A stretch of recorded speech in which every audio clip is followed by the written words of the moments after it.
هامان ناو نییە ناوی کابرا، چونکە ئەوانەی ئەلمانیەکان هەندێکیان ڕەت لە ئیسلامە دەنەوەڵێن ئێوە ناوی هامان نەبووە، ئەڵێن دلیلتان چێڵە لە تەورات ئەوانە نووسراوە، یعنی تەورات ببێ بە شاهید بەسەر قورئانەکەی ئێمە.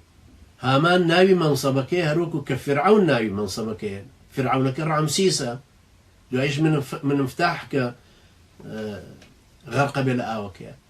هامانیش هەر هامانەکان بەردەوامن تایە، ئەمە ڕئیس وزەرایە کە فەرمێ وە جونودەهما جوندی هەردووچیان ئەم فرعونیان پێشمەرگەی هەیە و فرعونەشیان دژە تیرۆر و مخابرات و پاراستن و دەستگاکانی تریان بەدەستەوەیە.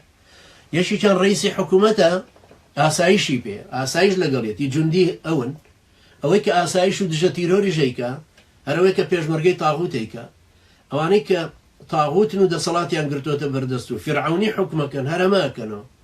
وە جونودەهما جوندیەکانیشیان دامایەکی مسلمانە بینێ ئەیجا ئەو جوندیە قوڕبەسەرە چی بکە، کاکە ئێوە بۆ ئەوەندە متەشەدیدن، کاکە ئێوە پێشمەرگەیەکی داماوە ڕوا دیفاع لە خاکی کوردستانەکە، یعنی لە بتێکی ترکە دانراوە پێوترە خاکی کوردستان، کاکە ئێوە بۆچی بە کافری دانێن ئەوەندە بەرامبەر بە پێشمەرگەن، پێشمەرگەی داماو چی بکە کاکەجیان، بڕۆ حەفازە بدزێ و شیری قوتو بدزێ بۆ 11 ساڵی حکم بدەن، ناڵین وە ببێ بە ئیماندار و ئەو واقعە بگۆڕێ. ئەو کەسەی کە دزیەکە لە فەقیری ئەوە بزانە ساڵی داهات و فەقیر زۆرترە بن و دزیەکە زۆرترە بن، مادام نایگۆڕێ. ئەی خوای گەورە بە هەموو عیلم و حکمەتی خۆی بۆچیە فەرمێ ئین فیرعون وهامان وجنودهما كانوا خاطئین. ئەم جوندیانە بۆچی گوناحبارن وەکو ئەوان؟ ئەگەر ئەم جوندیانە نەبن چۆنم تاغوتە ئەتوانێ ئەم هەموو جەلادە بەخێوکە؟ ئەم خەڵکە بۆی نەبن بە جەلاد و دژە تیرۆر و مەسوولی زیندانەکان و زیندانی لاکۆڵانی حیزب و پاراستن و دەستگای زانیاری، چۆن ئەکرێ ئەم گۆڕانکاریانە ڕوو بدە؟ ئەم تاغوتە چۆن ئەتوانێ حکم کە ئەگەر ئەم خەڵکە بۆی نەبن بە توولە و تانجی؟